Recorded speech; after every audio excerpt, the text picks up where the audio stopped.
आप देख रहे हैं भूतिया विला।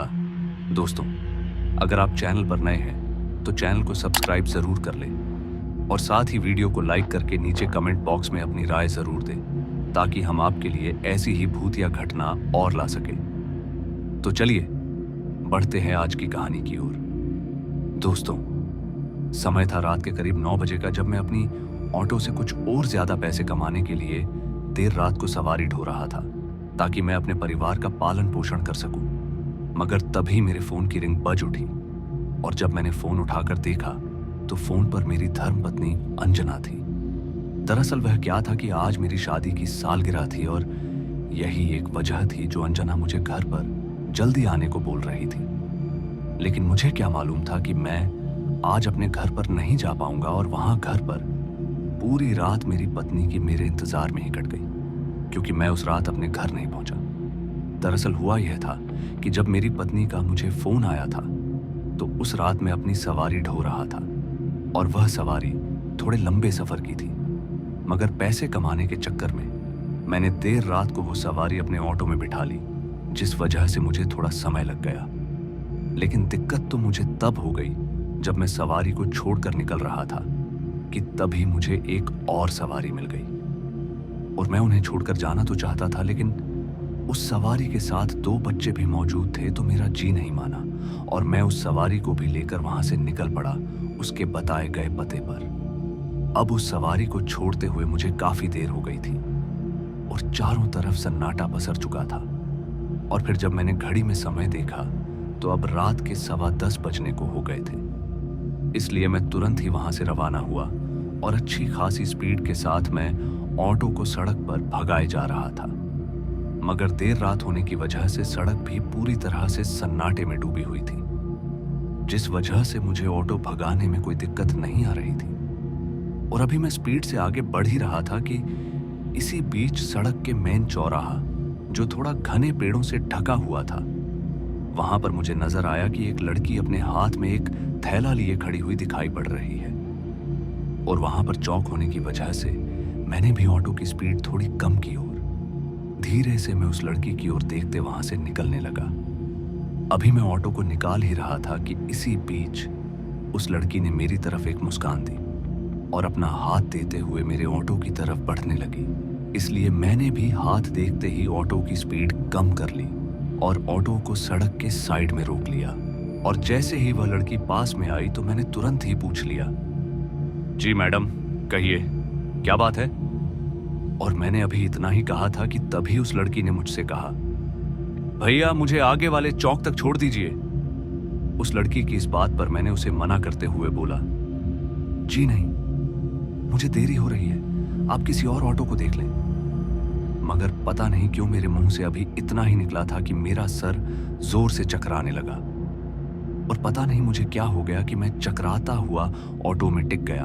और जब मेरी आंख खुली तो मैं किसी अनजान जगह पर था और तभी मैं अपने माथे पर हाथ रखते हुए उठा और इधर उधर देखने लगा, पर वह जगह मेरे समझ में नहीं आ रही थी कि आखिर मैं हूं कहां पर, और मेरा ऑटो भी वहां कहीं भी दिखाई नहीं पड़ रहा था।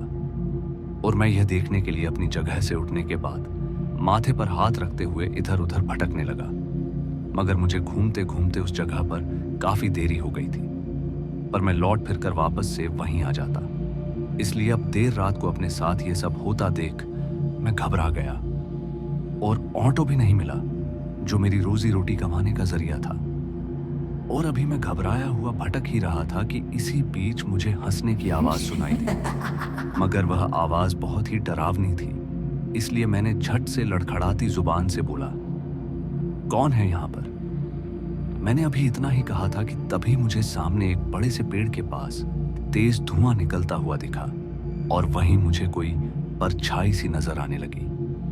मैंने धीरे से अपने कदम बढ़ाते हुए उस ओर बढ़ा और जब मैं उसके पास पहुंचा तो मैं हैरान हो गया, क्योंकि वो वही लड़की थी जिसने मुझे रास्ते के चौराहे पर मुझे ऑटो रोकने का इशारा किया था। उसके पास पहुंचकर फिर मैंने तुरंत उस लड़की से पूछा, तुम यहां पर क्या कर रही हो और मैं ये कहां पर आ गया हूं। अभी मैंने इतना ही बोला था कि तभी फिर से वही लड़की एक डरावनी हंसी हंसते हुए बोली, यह मेरा इलाका है और यहां से कोई भी बचकर नहीं जा सकता, तुम भी नहीं।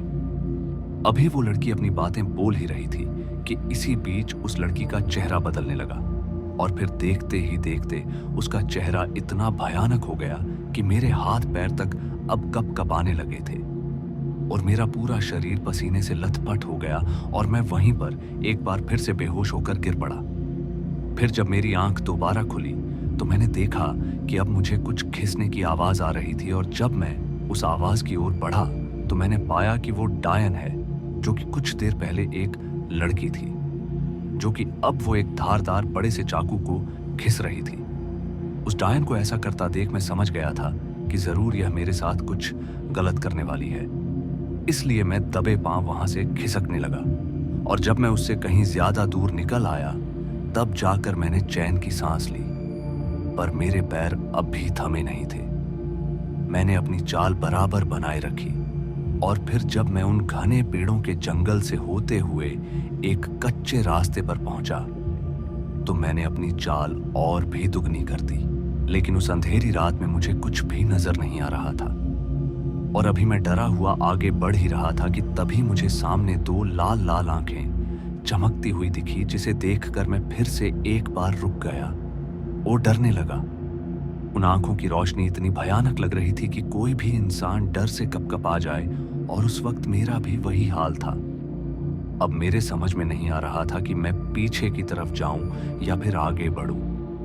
पता नहीं ये लाल आंखों वाली क्या बला थी जो मुझे कुछ साफ साफ दिखाई नहीं पड़ रही थी। और इससे पहले कि मैं अपने भागने के लिए कोई दिशा ढूंढता कि तभी एकदम से वो मुसीबत मेरे सामने आकर खड़ी हो गई और जब मैंने उसे ध्यान से देखा तो वो वही डायन थी जो मेरे पीछे पड़ी हुई थी, जिसे देखकर मेरी रूह कांप उठी क्योंकि अब मेरी मौत मेरे सामने खड़ी नजर आ रही थी।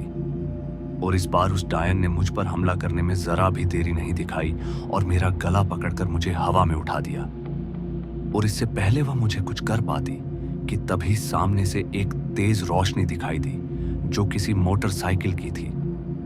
इससे पहले मैं चीख पुकार करता कि तभी उस डायन ने मुझे जमीन में दे मारा, जिस वजह से मुझे तेज दर्द हुआ और मैं दर्द से चिल्लाते हुए वहीं पर नीचे गिरा हुआ पड़ा था, जिस वजह से मैं ज्यादा हिलडुल नहीं पा रहा था।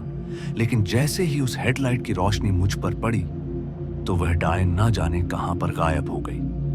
लेकिन उस मोटरसाइकिल पर दो लोग थे जिन्होंने मुझे तड़पते हुए देखकर तुरंत ही बाइक रोकी और मुझे सहारा देते हुए वो अपने साथ ले गए। फिर जब सुबह हुई तो मैं अब थोड़ा नॉर्मल था, लेकिन उस वक्त मेरे जहन में रह रहकर उसी डायन के ख्याल आ रहे थे और मुझे डरा हुआ देखकर उन लोगों ने मुझसे पूछा तो मैंने उन्हें सारी बात बताई, पर उन लोगों को मेरी बात पर यकीन ही नहीं हुआ क्योंकि जब मोटरसाइकिल मेरे पास आई थी तब वह डायन गायब हो चुकी थी। हालांकि अब मैं वहां से सीधे अपने घर पहुंचा, जहां पर मेरी पत्नी अंजना बुरी तरह से मेरे रात को घर ना आने की वजह से रोए जा रही थी। मगर मुझे देखते ही उसे राहत मिली और रोते हुए पूछने लगी कि कहां पर थे तुम, रात भर फोन भी नहीं उठा रहे थे। खैर मैंने अंजना को सारी बात बताई और मेरे शरीर पर चोट के निशान को देखते हुए अंजना को भी यकीन हो गया कि जरूर मेरे साथ कुछ तो गलत हुआ है। मगर मैंने उसे किसी तरह शांत किया, पर वह क्या मुसीबत थी और मेरे ही पीछे क्यों पड़ गई, इस बात का मुझे कुछ भी पता नहीं चला क्योंकि पहले तो कभी मुझे उस रास्ते पर ऐसा कुछ भी नहीं दिखा था और तो और मुझे वहां पर ऑटो चलाते हुए लगभग 8 साल हो गए थे।